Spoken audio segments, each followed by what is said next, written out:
let's solve this problem by row operations. So we're going to start by creating an augmented matrix. 2, -4, -2, 3, 2, 3. Right? I don't know why I didn't line those up very well. Oh well. I think it's because I was looking at my computer screen instead of here. Okay, now we want to get the 1s and 0s in the right places, correct? So we want to start by getting a 1 in this top corner. So what should we do? Times by half. So just to get you used to this notation, I'm going to use it.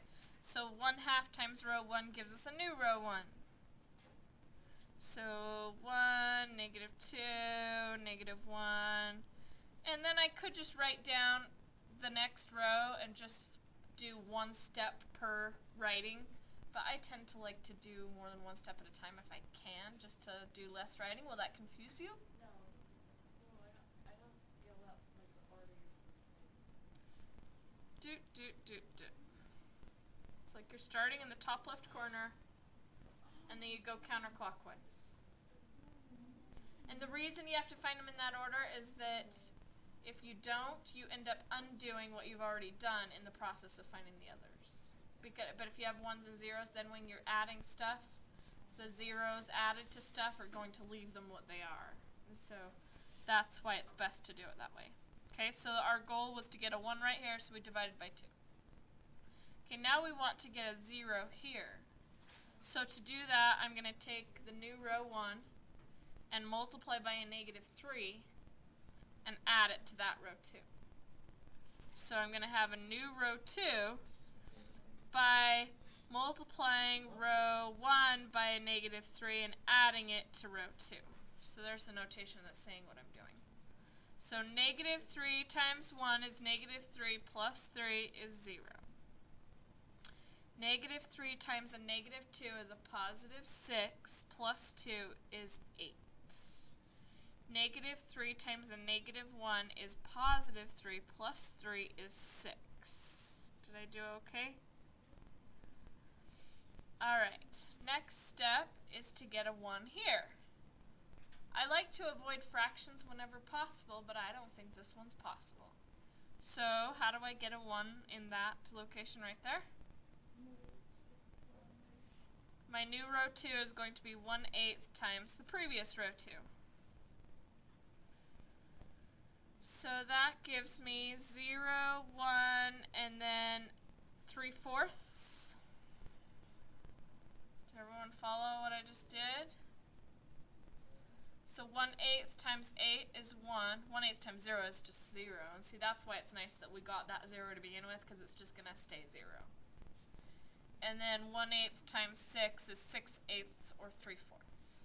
Correct? Okay, now we want to get a 0 here. So to do that, we can temporarily multiply this 1 by a 2 and then add it to that. Correct? So we're going to make a new row 1 by multiplying row 2 by a 2 and then adding it to the old row 1. Okay, so here's why it's good to already have a 0 here, because when you multiply 2 times 0, you just get 0. And you add it to the 1 you've already got, and it stays 1. That's why we do things in the order we do them in, so that we can maintain those numbers. 2 times 1 is 2, plus a -2 is 0. 2 times 3/4 would be 6/4, which is 3/2, right? 3/2 plus -1 would be like -2/2.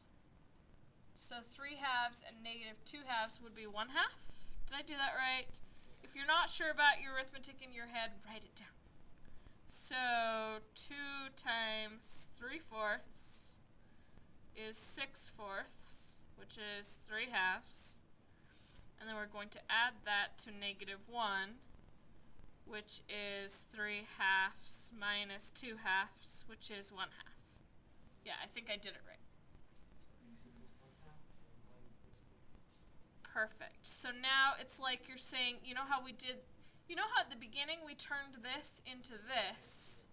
Oh, we turned this into this, because this is 2 times x, negative 4 times y, and then they're constant, and then 3 times x, 2 times y, 3 times the constant.